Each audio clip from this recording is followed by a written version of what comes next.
FM, London's premier Afropolitan station.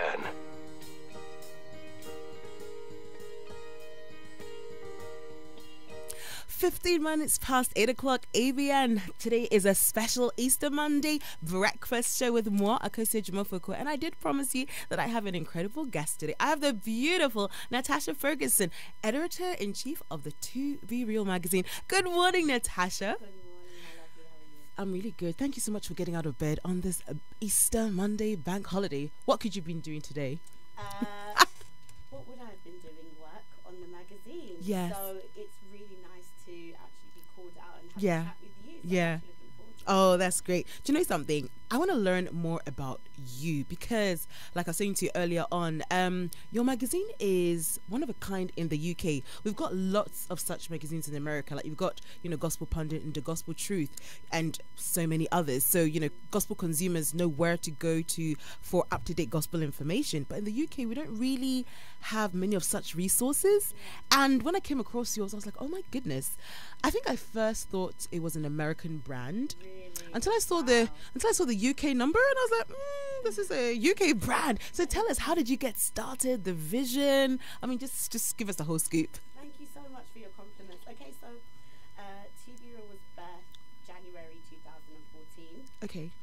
It was late 2013 that I was given the vision, and I was literally walking down the high street, and I was new in Christ as well, and I was walking down the high street and I was like, I can't find where to go, what to listen to. Yeah. And I've been within the journalism industry for about over 7 years now. Yeah. And I had previously done a blog within R&B and celebrity entertainment, which had also done quite well, called On to the Next One, but that was a long time ago. Yeah. So God was like, why don't you bring your skills and do something here? And I was like, okay. Okay. Not quite sure, but okay. Yeah. Confirmation came December 2013, and 2014 we kicked off. So the To Be Real magazine is the UK's #1 for urban gospel daily living, and we publish the latest music, news, lifestyle content, either on a weekly and fortnightly basis, and we try to remain as transparent as possible, because when God did give me the name for the brand, it was based on remaining transparent in all walks of life. Yeah. And yes, we're flying the flag and we're living for Him, but you've got to be transparent for people to be able to be attracted to something that they can't see. Yes, yes. Oh, wow. And I know that you, other than just, the magazine and all the content and all the up-to-date information, you guys are going to be branching into something pretty exciting. Tell us about it. Yes. I read up on this on your website, but I want you to tell all our incredible listeners yourself. Okay, so To Be Real magazine is celebrating its 4th year this year, and moving into the business arena of the brand, we've realized that there is a need for public relations. So we've been doing a lot of market research, and we've done a few surveys, and we've been able to speak to artists and consumers in regards to their needs, what they're looking for, why they need it, and what they believe public relations is. Before we branch off into this division, the Lord is sending me to be trained by a global consulting leader in Europe. Oh, wow. So we are going to branch into public relations. If it's not later on 2018, it'll be early 2019. But in regards to Be Real magazine, we are preparing to launch our online store, and then later on in the year we should be moving into our app, which will allow our readers across the globe to access us in their hands. So that's something we're really looking forward to. So let's talk about the online store. So what can we get there? What can consumers get? So the thing is, we've done a lot of market research again, and we know that clothing, books, and service-based products are what people are looking for.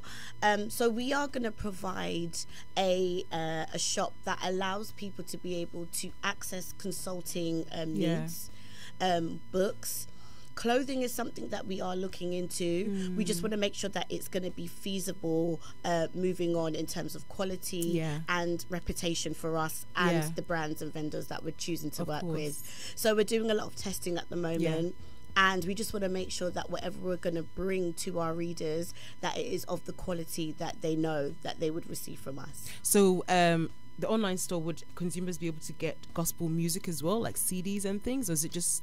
you know what? Because some of us still buy CDs. And the reason I asked this question is I wanted to gift somebody Jonathan McReynolds' new Make Room album as a CD.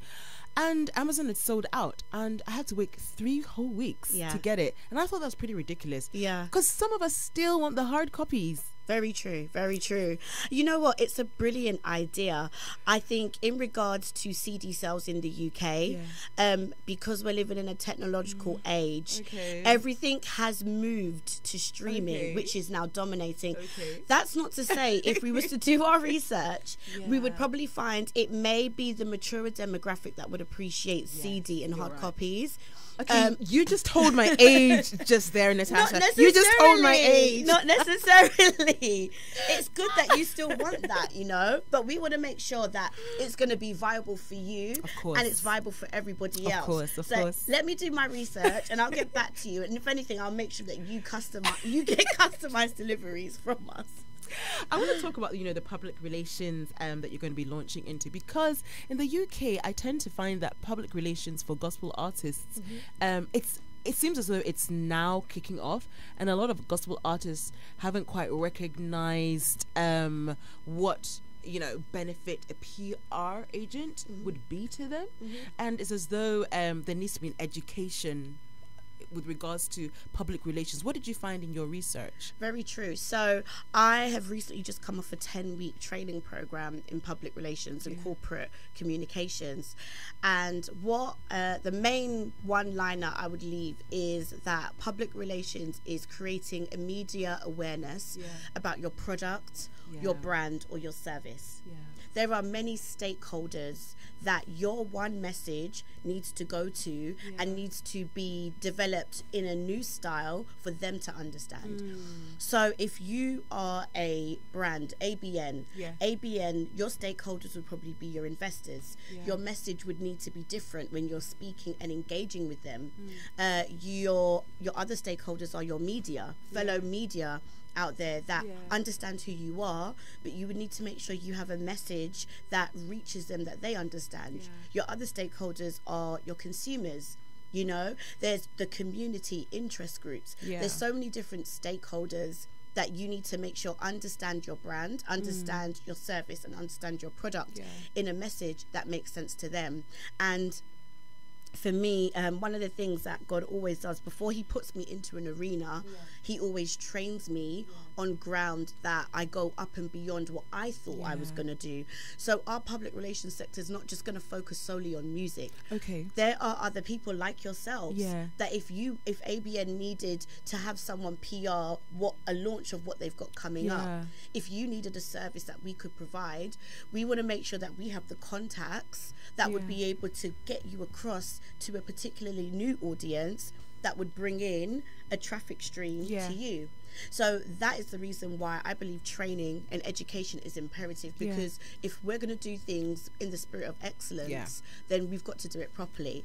Plus I tell God that I want to have a global company, and that means if we're going to start small, we've got to start strong. You know, it's interesting you say that, because often a time, you know, in Christendom, and I was saying it to one of our guests this Saturday on the Gospel Connect show, in Christendom we don't seem to get much training, and we don't equip ourselves with the required skills for the ventures that we embark on. We just kind of wing things along, you know, and just, you know, leave it to God, you know, and we thank God for his grace and his mercy and always covering us and taking control, you know, but the onus is also upon us to make sure that we are trained, we are equipped with these skills and necessary tools in order to be the best that we can be for his glory. Agreed. It's so important. I think we are at a time now where information is out there.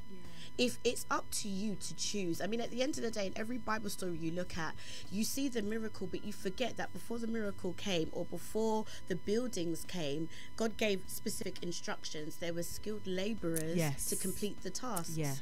And for me, I am not in a rush to build legacy, because legacy is based on what you do. It's not who you are. Yeah. So I'm not going to tell you I can go into PR and I can't deliver a service that you're expecting based off your perception of what you believe it is. Yes.